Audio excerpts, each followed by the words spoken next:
Explicaba en una ocasión el párroco de una iglesia que una vez vino a verle una joven que hacía poco que había venido a vivir al barrio y había empezado a frecuentar la parroquia, que le pidió a él y a otros miembros de la comunidad que orasen por ella para que se le restableciese la salud y se curara de una dolencia que tenía en la espalda. Dice nuestro amigo párroco: oramos por ella, yo impuse mis manos sobre su cabeza y todos pedimos a Dios que la curase. Después de esto procuraba evitar encontrarme con ella porque no estaba seguro de saberle dar explicaciones en el caso de que no se hubiera curado. Un día nos encontramos en una esquina y no pude evitar saludarla. Por pura amabilidad tuve que hacer la temida pregunta: ¿cómo va tu espalda? Oh, respondió ella, quedé totalmente curada desde que ustedes oraron por mí. Y el párroco añade: no sé por qué, pero verdaderamente me quedé muy sorprendido. Nos hacemos hoy esta pregunta: ¿sana Dios hoy? ¿Cura Dios hoy? ¿Nos restablece en la salud? Personalmente viví una experiencia de curación muy impactante. Me llamaron para dar la unción de los enfermos a un hombre de mediana edad al que los médicos no le daban más de 15 días de vida. Mi idea era de que se preparara a bien morir y fui a verle. Rezamos juntos y le administré los sacramentos de la unción de los enfermos y de la Eucaristía. El enfermo era un hombre de fe y quedó muy confortado. Al cabo de unas horas comenzó a experimentar una gran mejoría y después de una semana se había curado y restablecido. Tanto es así que los médicos quedaron sorprendidos. A través de la oración y de los sacramentos, Jesucristo había obrado la curación de aquel hombre. Conozco otro caso muy curioso que data del tiempo en que fui vicario de la parroquia de San Martín de Sardañola del Vallés. Se trataba de un hombre que tenía la columna vertebral partida. Durante muchos años no se había podido mover si no era en silla de ruedas. En un viaje a Lourdes oraba y pedía a la Virgen María poder obtener de Dios la curación de su dolencia. Al cabo de unos días vio que podía caminar y prescindir de la silla de ruedas. Los médicos examinaron y siguieron su caso, pero lo más sorprendente de todo es que continuó teniendo la columna vertebral partida y en cambio podía seguir caminando y hacer vida normal.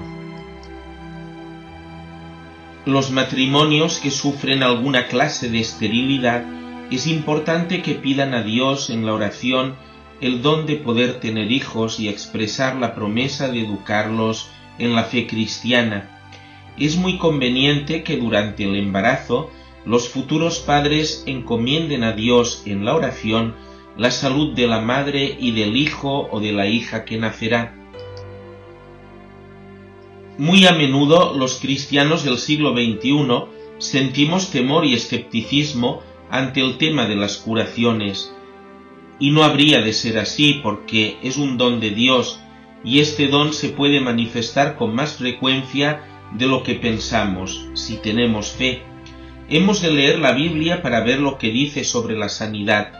Cuanto más leamos, podemos quedar más convencidos de que Dios puede actuar milagrosamente hoy.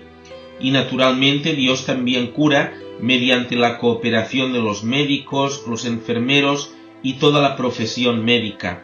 Siempre que hay curación es Dios quien cura a través de los doctores, porque la salud es una prerrogativa divina. El don de la sanidad en el Antiguo Testamento. En el Antiguo Testamento vemos que Dios promete llevar la curación y la salud a su pueblo si éste le obedece.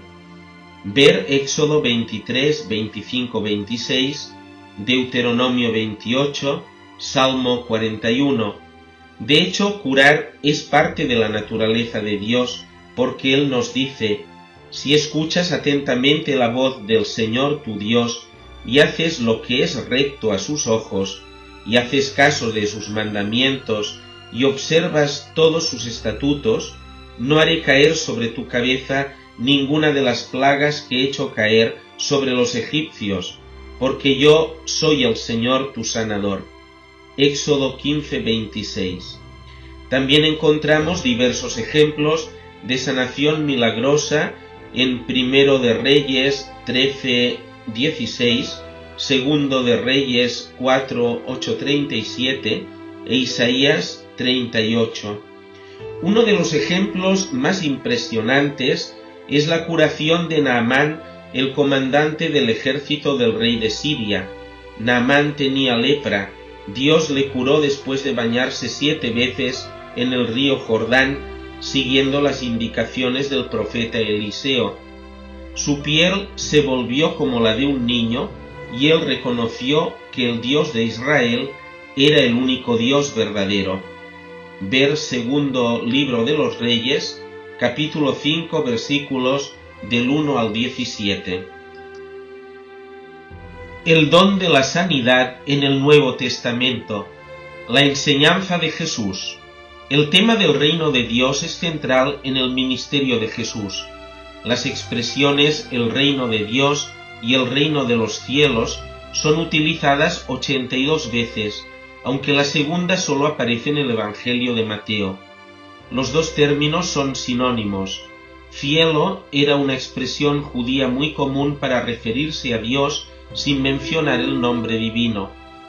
Posiblemente el trasfondo judío en el Evangelio de Mateo, en contraste con la orientación gentil de Lucas y Marcos, sea el responsable de esta diferencia.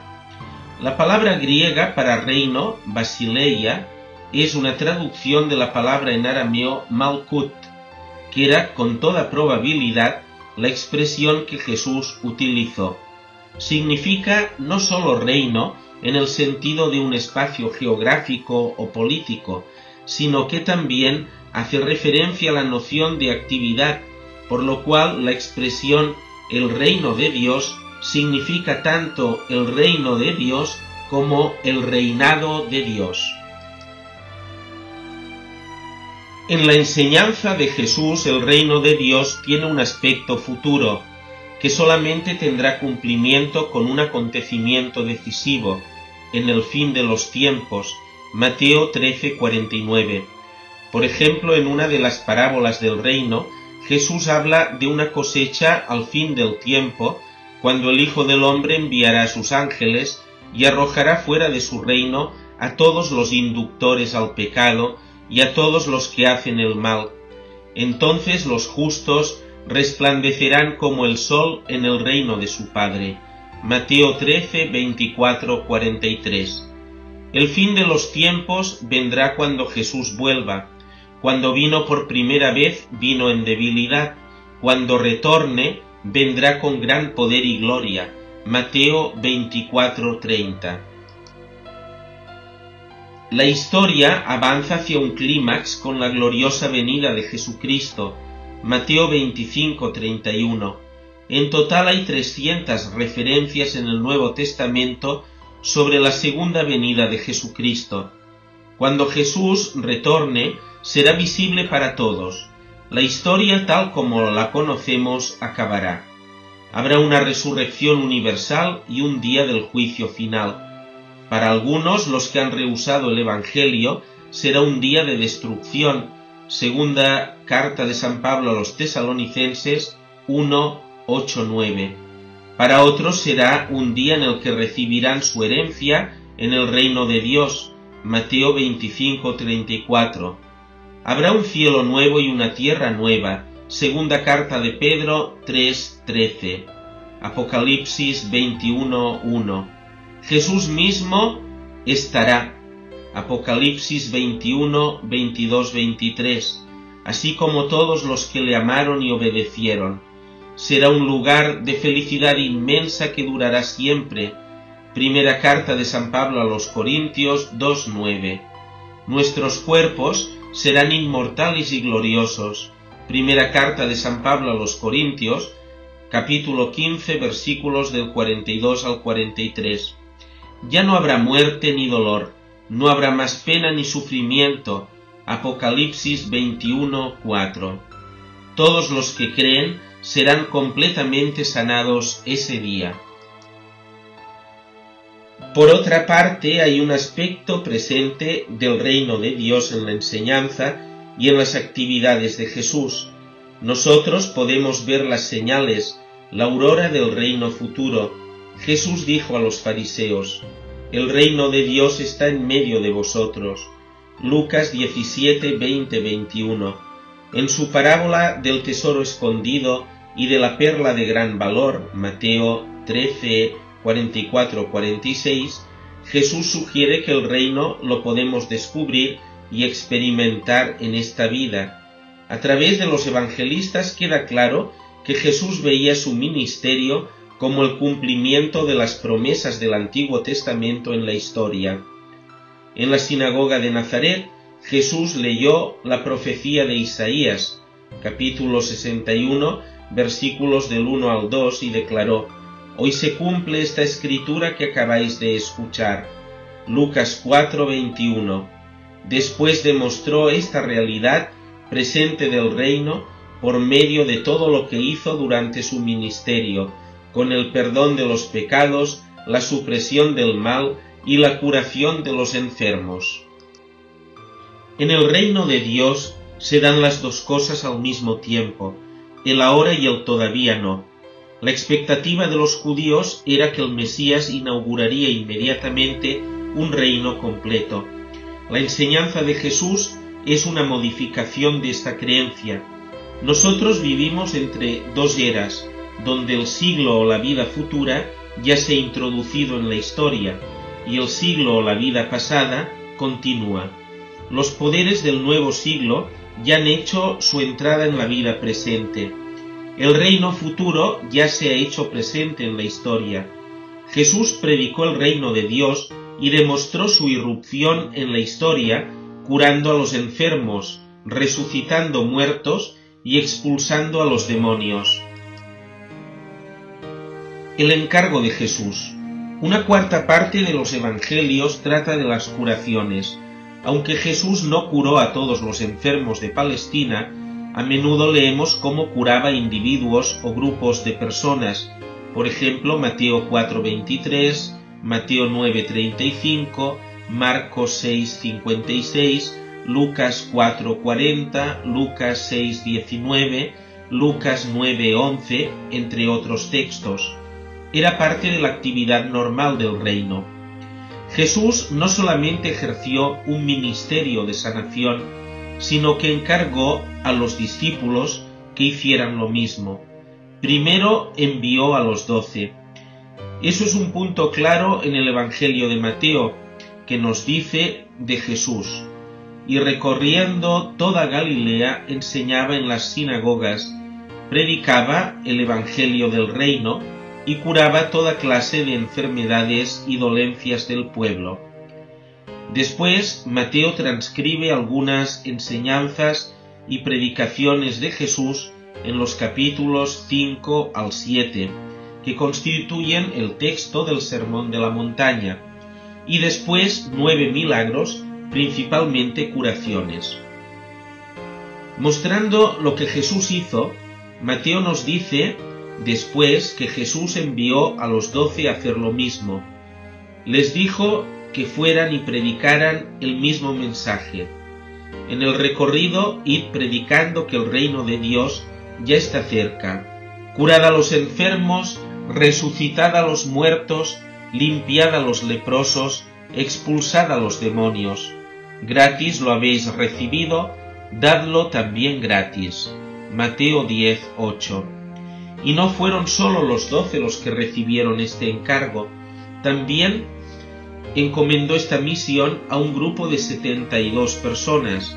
Les dijo que fueran y curaran a los enfermos, y que el reino de Dios se ha acercado a vosotros. Lucas 10:9. Ellos regresaron llenos de gozo y exclamaron: Señor, hasta los demonios se nos sometían por tu nombre. Lucas 10:17. Tampoco este encargo quedó limitado a los 72. Jesús esperaba que todos sus discípulos hicieran lo mismo.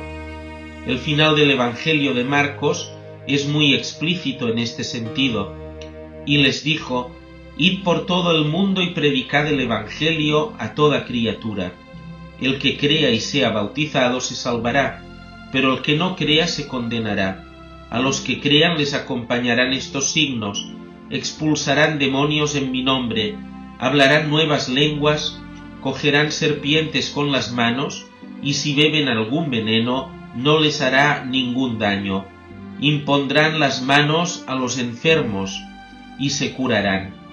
Así el Señor Jesús, después de hablar con ellos, fue elevado al cielo y se sentó a la derecha de Dios. Ellos se fueron a predicar por todas partes, y el Señor colaboraba con ellos y confirmaba la palabra con los signos que la acompañaban. Marcos 16, 15 al 20. Jesús dice: «A los que crean les acompañarán estos signos», es decir, a todos los que crean en Cristo Jesús, o sea, a todos los cristianos. El Evangelio de Juan indica lo mismo.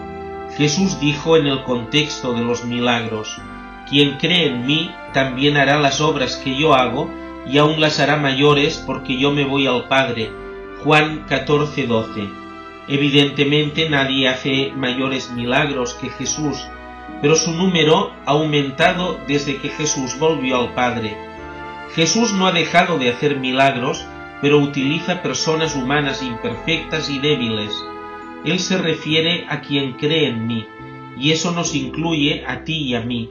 Estos mandamientos y promesas no quedan restringidos a una categoría especial de cristianos.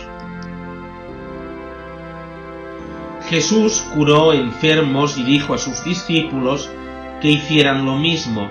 En el libro de los Hechos de los Apóstoles vemos la práctica de este encargo.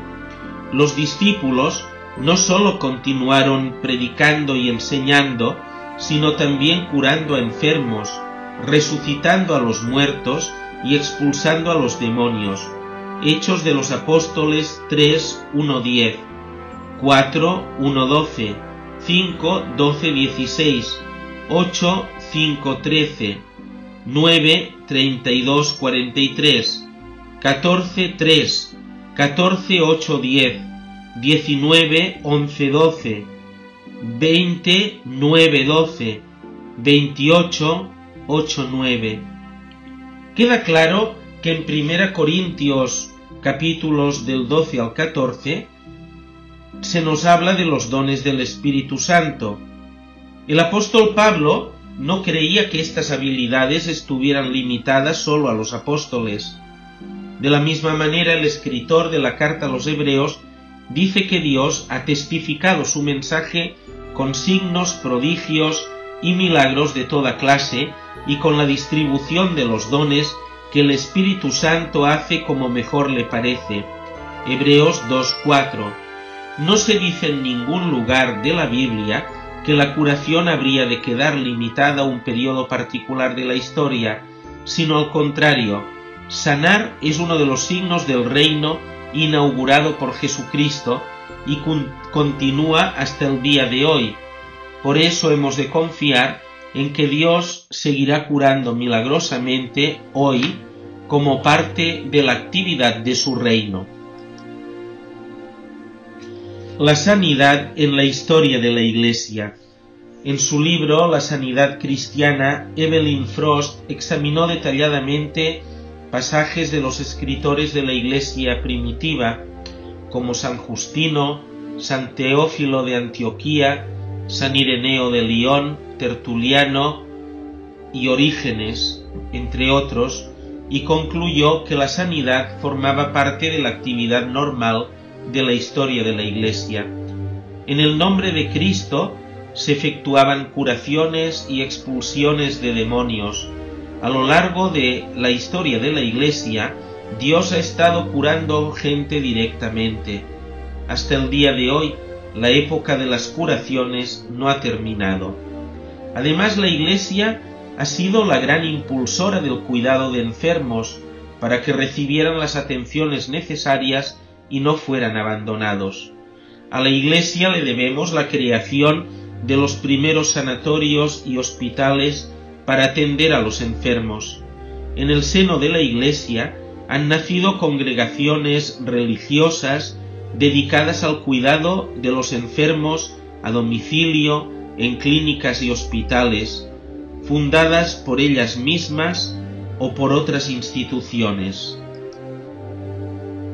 Como ejemplo de sanación milagrosa obrada directamente por Dios, gracias a la intercesión de sus fieles a favor de un enfermo, citaré un caso del que nos habla San Agustín en su obra La ciudad de Dios. Decía San Agustín en su época: incluso hoy en el nombre de Cristo se hacen milagros. Nos explica Agustín el caso de un hombre que se llamaba Inocencio, miembro de su comunidad de Hipona. Inocencio era atendido por los médicos a causa de numerosas úlceras que tenía en lo más profundo del recto. Ya había pasado por operaciones muy dolorosas y no se creía que pudiera sobrevivir a una nueva operación. Cuando los creyentes estaban orando por él, se vio arrojado al suelo como si alguien le hubiera lanzado violentamente, gritando y gimiendo con todo su cuerpo, temblando de tal forma que ni podía hablar. El día tan temido de la operación llegó. Así lo describe San Agustín. Llegaron los cirujanos, los dolorosos instrumentos fueron expuesta la parte afectada. El cirujano, con el bisturí en la mano, buscó la zona que había de extirpar. La buscaba con los ojos, con el tacto de sus dedos, y realizaba toda forma de escrutinio. Sólo encontró la herida totalmente curada. Continúa diciendo San Agustín: no tengo palabras para describir la alegría, la alabanza y la gratitud a Dios Todopoderoso y Misericordioso que brotaron de los labios de todos con lágrimas de gozo. Fue una escena más digna de ser imaginada que descrita. La sanidad hoy. Dios continúa curando a la gente. Hay tantas historias maravillosas sobre esto que es difícil saber cuál citar como ejemplo. Ahari Gohil, un hindú convertido al cristianismo, explicó el día de su bautismo el proceso de su conversión al cristianismo y de su curación. Había nacido en Kenia y fue a Inglaterra en 1971. Había sido criado y educado en la tradición hindú y trabajaba en el negocio familiar como periodista en Nisden. Cuando tenía 21 años contrajo psoriasis eritrodérmica, una enfermedad crónica de la piel. Su peso bajó de 85 a 56 kilos. Buscó tratamiento por todo el mundo, Estados Unidos, Alemania, Suiza y por toda Inglaterra. Gastó el 80% de sus ingresos y de su patrimonio buscando curación. Tuvo que tomar medicamentos muy fuertes que le afectaron al hígado. Finalmente tuvo que dejar su profesión. La enfermedad había invadido todo su cuerpo, de la cabeza a los pies. Su apariencia era tan horrible que ya no iba a nadar y ni siquiera utilizaba camisetas y camisas de manga corta. Perdió a sus amigos, su esposa y su hijo lo abandonaron. Quería morir. El 20 de agosto de 1987 estaba en una silla de ruedas en el Hospital de Santo Tomás de la Guardia Isabelina. Pasó más de 7 semanas en el hospital recibiendo distintos tipos de tratamiento. El 14 de octubre, acostado en la cama y deseando morir, exclamó: «Oh Dios, si me estás viendo, déjame morir. Me arrepiento si he hecho algo malo». Gohil dijo que mientras oraba sintió una presencia. Buscó en un cajón y encontró una Biblia, la abrió al azar y leyó el Salmo 38. Señor, no me reprendas con dureza ni me castigues indignado, que tus dardos se han clavado en mí y tu mano ha caído sobre mí. No me queda nada sano en el cuerpo a causa de tu indignación. No hay quietud para mis huesos a causa de mi pecado. Las culpas gravitan sobre mí como una carga pesada. Me pesan más de lo que resisto. Las heridas se me vuelven infectas y ulcerosas a causa de mi locura. Estoy deshecho y totalmente abatido. Todo el día voy triste. Una fiebre ardiente me quema las entrañas y no queda nada sano en mi cuerpo. Estoy abatido y sin fuerzas. El corazón me hace estallar en gemidos. Señor, mis deseos están ante ti y no se te ocultan mis gemidos. Mi corazón palpita, me abandonan las fuerzas, y hasta la luz de mis ojos se apaga. Amigos y compañeros se alejan de mis llagas, y mis parientes se mantienen a distancia. No me abandones, Señor Dios mío, no te alejes de mí. Apresúrate a auxiliarme, Señor, Salvador mío. Cada uno de los versículos de este salmo parecía adecuado para Gojil. Oraba para que Dios le curase y cayó en un profundo sueño. Cuando se despertó al día siguiente por la mañana, lo veía todo nuevo. Se bañó y se relajó en la bañera. Cuando se fijó en el agua de la bañera, vio que se le había desprendido la piel y estaba flotando en el agua. Llamó a las enfermeras y les dijo que Dios le estaba curando. Toda su piel era nueva, como la de un niño recién nacido. Había sido completamente curado y hoy ya está de nuevo con su hijo. Gojil afirma que la curación interior, espiritual, que ha tenido lugar en su vida es mayor incluso que la física. Cada día vivo para Jesucristo. Ahora soy su servidor. Nuestro Dios es un Dios que cura.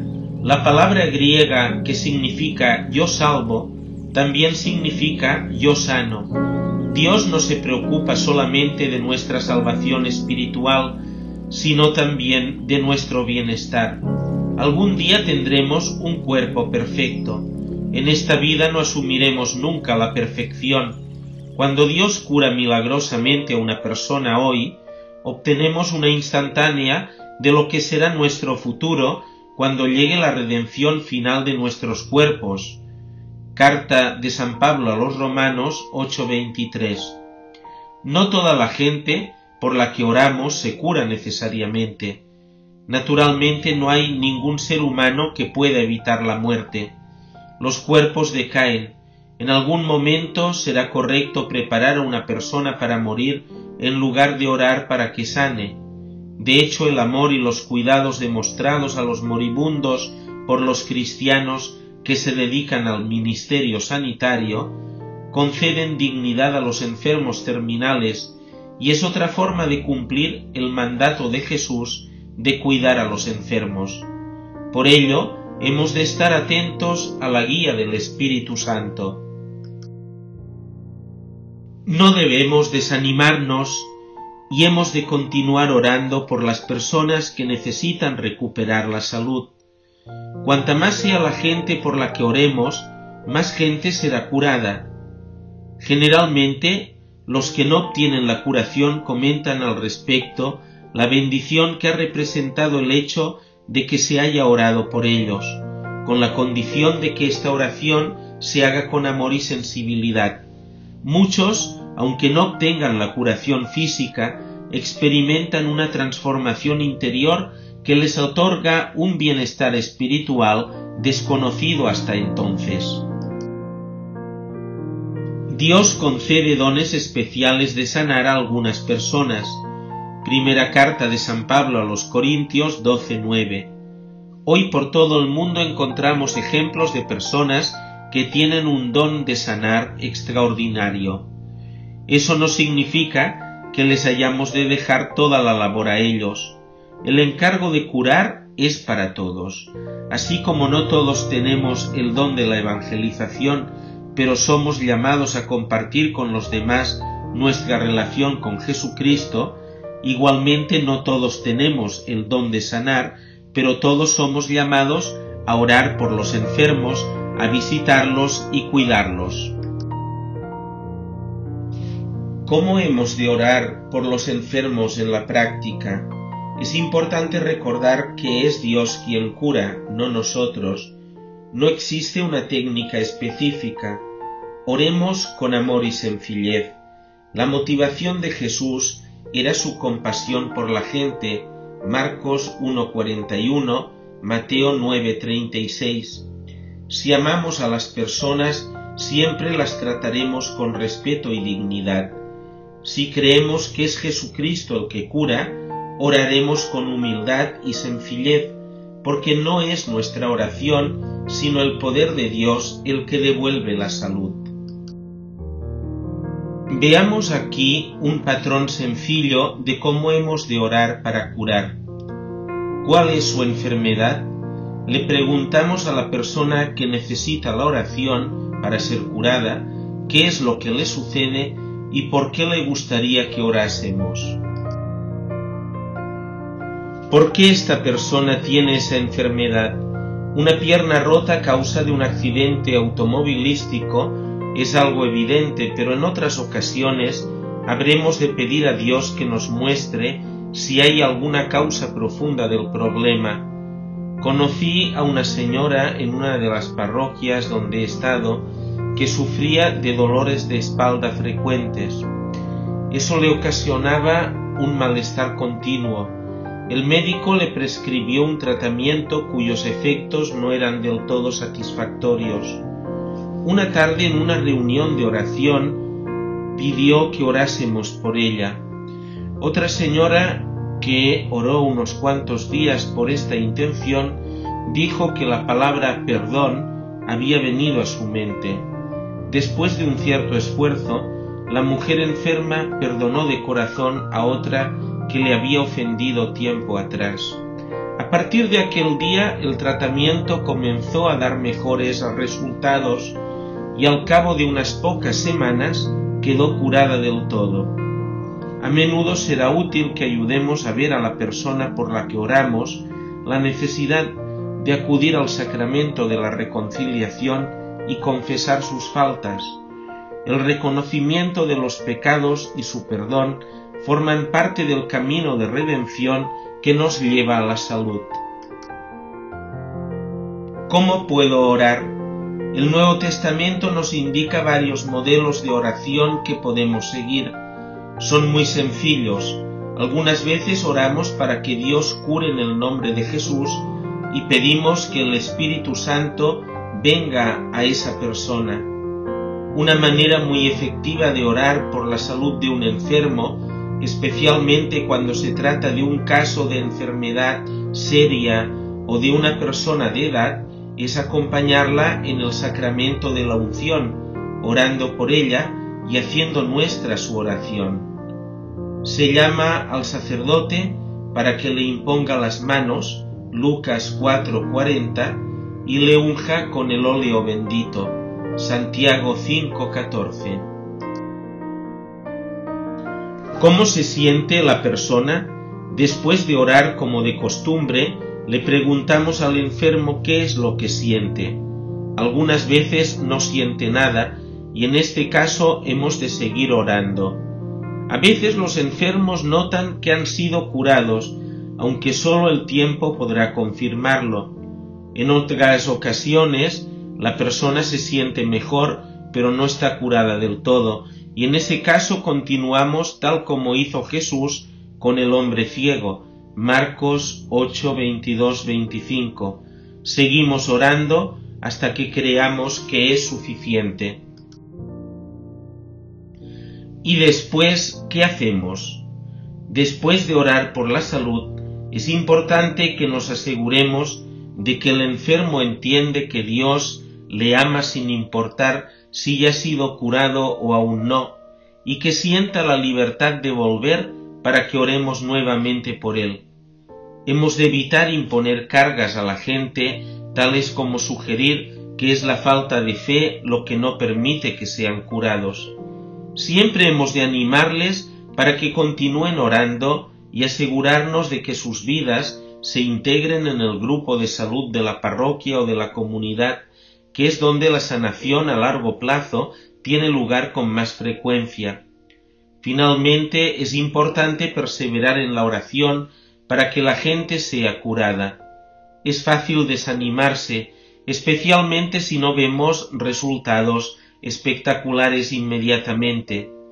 Continuemos orando por nuestra obediencia al encargo de Jesucristo de predicar el reino y de demostrar su llegada por medio de la curación de los enfermos, entre otras cosas. Si somos constantes y perseverantes, en el transcurso del tiempo veremos cómo Dios cura a las personas. Y sobre todo, en todo momento hemos de dar gracias a Dios y reconocer su gloria, porque nuestra vida está en sus manos y en Él descansa toda nuestra confianza.